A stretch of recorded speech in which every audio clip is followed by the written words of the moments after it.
नाज़रीन,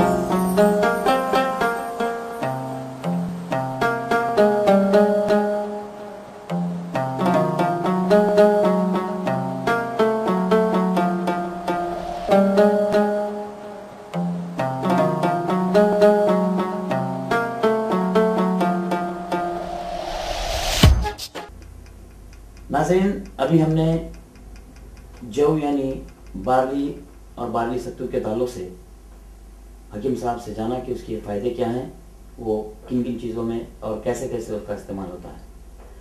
अभी आप मेरे सामने देख रहे हैं कुछ चीज़ें रखी हुई हैं, जैसे मिसाल के तौर पर ये है मेरे ट्रे में कुछ बीज रखे हुए हैं। ये है तुख्मे कासनी यानी कासनी के बीज। बीज से पहले हम बात करेंगे पौधों की। तो ये आपके सामने नजर आ रहे हैं, ये है पौधों की एक शक्ल। इस पर आप देख सकते हैं यहाँ पर फूल लगे हैं। दिन के औकात में ये फूल खिलते भी हैं। इसके बाद इसकी शक्ल कुछ ये हो जाती है। फिर माँ बाद इसका अरग निकाला जाता है। तो इसकी मज़ीद तफसीलात के लिए हम वापस ख्वाजा अजीमुद्दीन साहब से रुजू होते हैं और मालूम करते हैं कि कासनी का अरग क्या फ़ायदा पहुंचाता है इंसानी जिस्म को और उसका इस्तेमाल किस तरह किया जाता है। आइए बात करते हैं। बिस्मिल्लाहिर्रहमानिर्रहीम। कासनी यानी हिंदवा अल्लाह के रसूल सल्लल्लाहु अलैहि वसल्लम की दवाइयों का यह अहम पौधा है। कासनी हिंदवा अरबी में कहा जाता है और लातीनी नाम सिकोरियम लिखा गया है। कासनी के पत्ते, फूल, बीज और जड़ दवा के तौर पर इस्तेमाल होते हैं।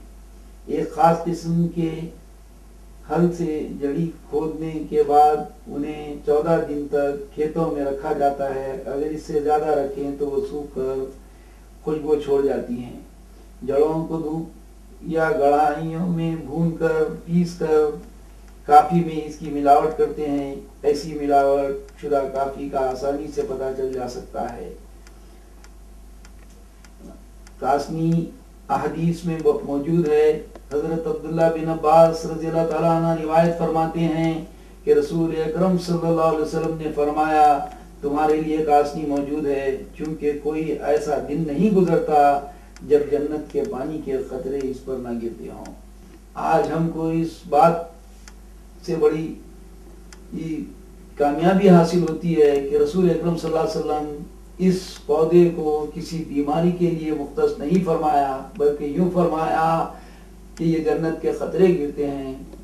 जब तहकीक करने वालों ने इस पौधे का एनालिसिस किया तो ये जिगर के लिए बहुत मुफीद साबित हुआ। इसके अरक और मक्कू और कासनी के अरक को अगर मिलाकर हम इस्तेमाल करते हैं तो जिगर दुरुस्त हो जाता है। और ये गर्मियों में सर्द, सर्दियों में गर्म, इसकी मकदार थोड़ी सी है। इसके लेने से इंसान के जिस्म से जहरों का इखराज हो जाता है, जिगर दुरुस्त हो जाता है। कासनी को बीज की शक्ल में ठंडक के लिए इस्तेमाल किया जाता है।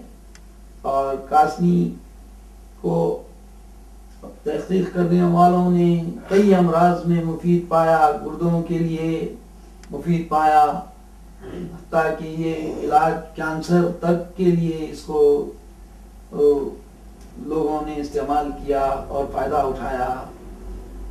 जब रसूल अकरम सल्लल्लाहु अलैहि वसल्लम किसी बात को या किसी दवाई को बताते थे तो उसके एक फायदे नहीं कई फायदे होते थे और इंसान इससे फायदा उठाता रहा है, उठाएगा और क़यामत तक इसका फायदा होते रहेगा।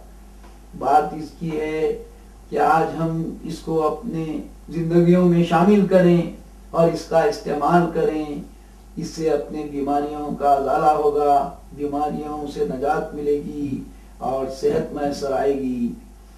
जिसने कासनी खाई और सो गया, इस पर जादू और जहर भी असर न होगा। कासनी के पत्तों में ऐसा कोई पत्ता नहीं जिस पर जन्नत के पानी के खतरे न गिरे हों। मुहद्दिसीन किराम का उसूल है कि वो जिस हुस्न और सही हदीस के अलावा दीगर پر توجہ نہیں دیتے، مگر یہاں کیفیت یہ ہے کہ ایک ہی بات 5 مختلف ذرائع سے میسر آ رہی ہے۔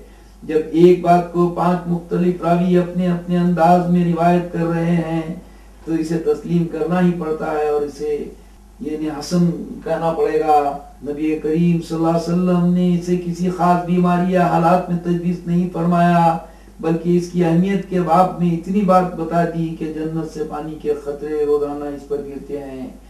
اس ارشاد کے جو معنی ایک عام قاری کے سمجھ میں آتے ہیں وہ یہ ہے کہ اس کے استعمال میں برکت ہے، اسے جس کیفیت میں بھی استعمال کریں مفید ہوگی۔ یہی وجہ ہے کہ اب تک کی طب نے اسے سینکڑوں قسم کے بیماریوں میں آزمایا اور عام طور مایوس نہیں ہوئے۔ کاسنی کے پتوں کا رس نچوڑ کر بچھو کے کانٹے پر لگانے سے درد اور ورم جاتے رہتے ہیں۔ اس کے پتوں کا رس آنکھوں میں ڈالنے سے موتیے کو فائدہ ہوتا ہے۔ آنکھ کی سفیدی سے مراد موتیا بند بھی ہو سکتا ہے، اور آنکھ کے سامنے والے سیاہ حصے کے اوپر آنے والی سفیدی جسے عرب میں پھول اور پنجابی میں چٹا کہتے ہیں ہو سکتے ہیں۔